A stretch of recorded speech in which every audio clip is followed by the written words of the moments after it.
Guys বৃষ্টি শুরু হয়ে গেছে আমাদের ঠাকুরনগরে, বুঝলা। মানে আজ মনে হয় 15-20 দিন পরে একটু বেশি টাইম ধরে বৃষ্টি হলো। এই 15-20 দিনে তো কোনো বৃষ্টিই ছিল না, আজকে একটু বৃষ্টি শুরু হয়েছে। তো আজকে আমার হচ্ছে কি মাল আনতে যাওয়ার ডেট, মানে যেতেই হবে, কিছু করার নেই। তো ভাবলাম দুপুরে তাড়াতাড়ি বাড়িতে গিয়ে খেয়ে দিয়ে মাল আনতে যাব। এইবার কথা হচ্ছে মাল তো আনতে যাব, সে তো ঠিক আছে, বাড়ি গিয়ে দেখি আমার বডিগার্ড যেই জানতে পারলো যে আমি মাল আনতে যাব, ও বলছে যে ও যাবে। তাই আমি বললাম যে না, আজকে তো যাওয়া লাগবে না, আমি হচ্ছে গিয়ে একা একা যাবো।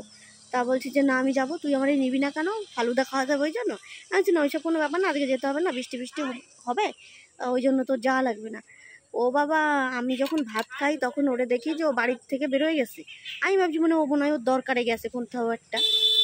এখন আমি এই বাড়ির থেকে যে রাস্তা দিয়ে আমি মাল আনতে যাই, আমি ওই স্কুটি নিয়েই যাই, করোনার পরের থেকে ট্রেনে করে যাই না। আমি এখানে অর্ধেক রাস্তায় এসে দেখি ওই দেখো ওইখানে দাঁড়ায় রয়েছে, ঠিক আছে, কই গেল, লুকাইছে মনে হয় এখন আবার, ঠিক আছে। ওই যে গাড়ি, ওই যে গ্রাজিয়া গাড়িটা দেখছো না, ওইটা ওর। হ্যাঁ, ওই যে গাড়ি, এদিকে আয় আয় আয় আয়, তোরা নিয়ে যাও, আসবি তো। আমি এসে দেখি আমার আগে রাস্তায় এসে দাঁড়ায় রয়েছে, ঠিক আছে। ডাকলাম, আসলো না, এখন উল্টে বলছে যে তুই আয়।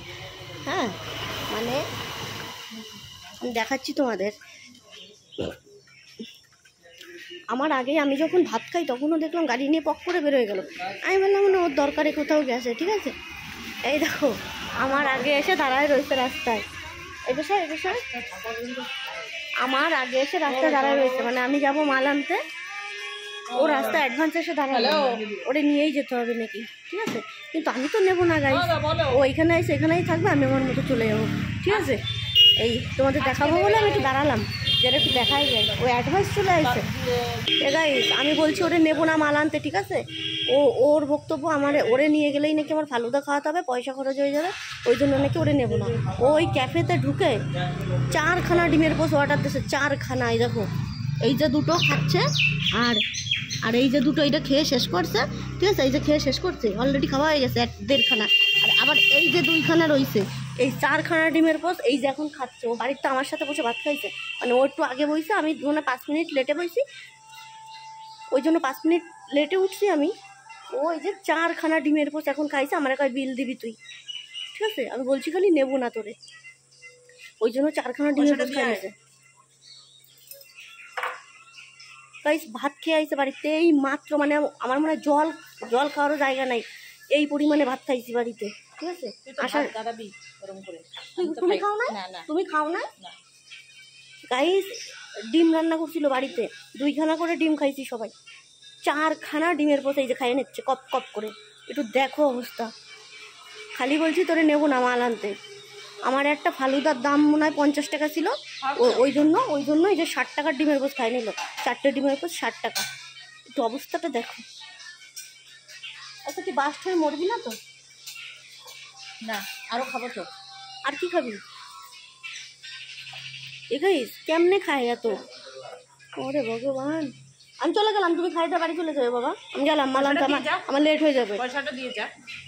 আমার কাছে পয়সা নাই, মাল আনতে যাচ্ছে, এখন আমি পয়সা দিতে পারবো না। ওরা গেলাম, ওই পকেট হাতাবি না, পকেটে এমনিও পয়সা নাই। বাই, তুই খেয়ে বাড়ি যা, মারে ফোন করে বলতেছি দেখ তুই কি করছিস। না মারে বলবি না। বলবো তো 100 বার বলবো না মানে 100 বার বলবো। তুই কি করে খাচ্ছিস রে? এই মাত্র ভাত খেয়ে আইছিস, এরই মধ্যে আবার 4খানা ডিমের পোস। বাবা রে বাবা, তোর পেট ওইটা নাকি ইন্ডিয়ার গেট? ভগবান, আমারটা দেখাইছে, এই যে আমারটা, তোমারটা দেখাও। তুমি লম্বা বলে বোঝা যায় না, ঠিক আছে। গাইস আমি বাসুন আমি রাখলাম। ও হচ্ছে গিয়ে এই জগে করে জল খেতে পারে না, ঠিক আছে, বোতলেও জল খেতে পারে না। ওই দেখো ওই জন্য ওই চায়ের কাপে ভরে ভরে জল খাচ্ছে, ঠিক আছে। ও বোতলে খেলে মুখ মিশাই খাবে, আর এই জগ ফগ ধরে উঁচু করেও খেতে পারে না। এই দেখো এই 4খানা ডিম খাওয়ার পরে এই যে 2 লিটার মনে হয় জলও খেয়ে নিল। এই দেখো, ওরে ভগবান।